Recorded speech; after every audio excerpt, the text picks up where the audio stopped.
section 1.6 interactive assignment objective 1. We want to define the following terms: A, experimental unit; B, treatment; C, response variable; D, factor; E, placebo; and F, confounding. So let's take a look at the first one here. So we're going to look at the definitions.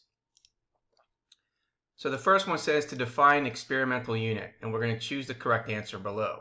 It says in an experiment, the experimental unit is often referred to as a subject when he or she is a person. The subject is analogous to the individual in a survey. So therefore, we're going to take a look at these results underneath here to choose. We can see that our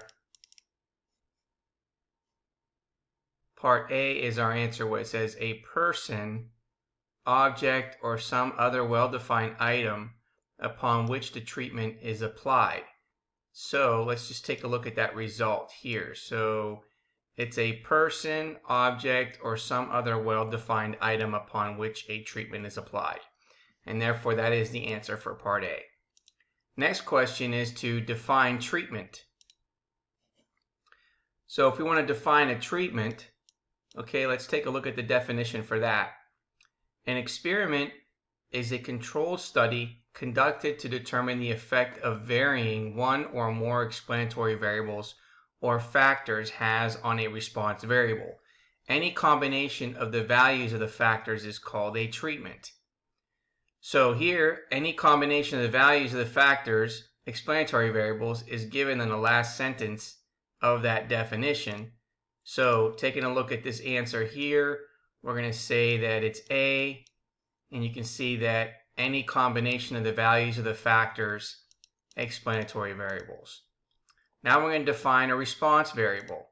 So let's take a look at that. So in an experiment, the researcher wants to determine how varying the amount of an explanatory variable or treatment affects the value of a response variable.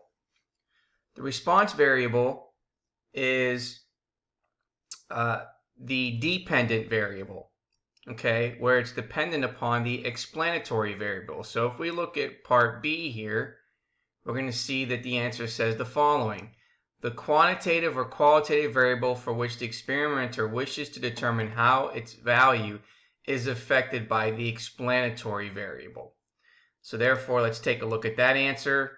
So if we take a look at that, it is the quantitative or qualitative variable for which the experimenter wishes to determine how its value is affected by the explanatory variable. Part D, we want to define factor.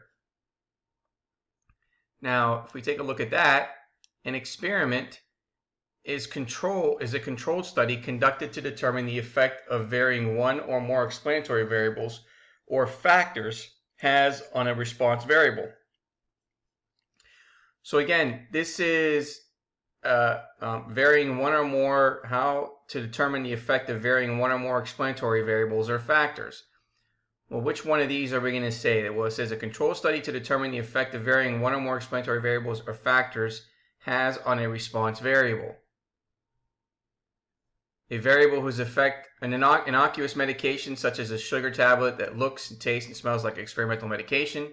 A variable whose effect on a response variable is to be assessed by the experimenter, grouping together similar experimental units. Okay, so experiment is the definition for A. If we look at C, we can say that factors is a variable whose effect on the response variable is to be assessed by the experimenter. So if we take a look at the answer for this one, again, it's a variable whose effect on the response variable is to be assessed by the experimenter. Next question is to define placebo.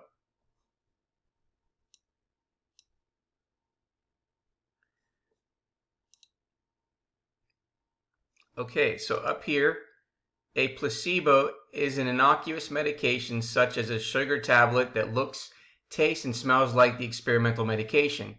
In some experiments, such as when the effectiveness of a medication is being studied, a placebo treatment or medication is given to the subjects in the control group. Using a placebo treatment enables blinding to be used. So therefore, in this one, we're going to see that it's that result. So let's go ahead and make sure here noted that is an innocuous medication, again, such as a sugar tablet that looks, tastes, and smells like the experimental medication. Okay, and the last question says define confounding. Okay, so confounding in a study occurs when the effects of two or more explanatory variables are not separated. Therefore, any relation that may exist between explanatory variable and response variable may be due to some other variable or variables not accounted for in a study. When the effect of two factors, explanatory variables, on the response variable cannot be distinguished, the effect of any other factor cannot be accurately generalized to the population. In this case, a randomized block design should be used. So therefore, we were going to say D, the effect of two factors, explanatory on the response variable, cannot be distinguished. So therefore, our result is the effect of two factors there cannot be distinguished.